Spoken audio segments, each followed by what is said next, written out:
గౌతమ్ అయితే మల్లిని బంధించి బయటికి వెళ్తాడు.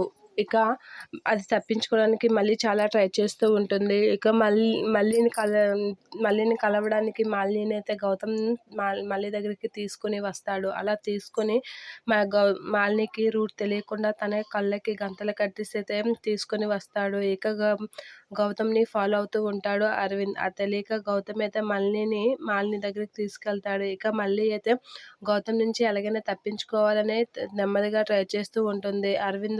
అరవింద్ అయితే గౌతమ్ని ఫాలో అవుతూ ఉంటాడు. ఇక గౌతమ్ వాళ్ళ అమ్మ అయితే వసుంధర దగ్గరికి వెళ్ళి తను ఎలాగైనా ఇది చేయాలి అని చెప్పి తన కర్ర పట్టుకొని తలపై గట్టిగా కొట్టడానికి అయితే ట్రై చేస్తూ ఉంటుంది. అలా తన వెనకాతల నించుని కర్ర పట్టుకొని గట్టిగా వెనక నుంచి అయితే కొట్టబోతూ ఉంటుంది గౌతమ్ వాళ్ళ అమ్మ. ఇక మళ్ళీ అయితే లాక్ చేసిన డోర్ ఓపెన్ అవ్వడంతో అక్కడి నుంచి అయితే వెళ్ళిపోవాలని అనుకుంటుంది. ఇక గౌతమ్ రాకముందే ఇక్కడి నుంచి బయటపడాలి, ఇక్కడి నుంచి బయటపడితే నేను ఎలా అయినా ఇది అవుతానని చెప్పి మళ్ళీ అయితే అక్కడి నుంచి బయటికి వెళ్ళిపోవడానికి ట్రై చేస్తూ ఉంటుంది. అలా బయటికి వెళ్ళిపోవడానికి మళ్ళీ అయితే అక్కడి నుంచి వెళ్ళిపోవడానికి ట్రై చూసి షాక్ అవుతూ ఉంటుంది. ఇప్పుడు నేను బయటికి వెళ్ళిపోతాను అని చెప్పి వెళ్ళిపోతుంది మళ్ళీ.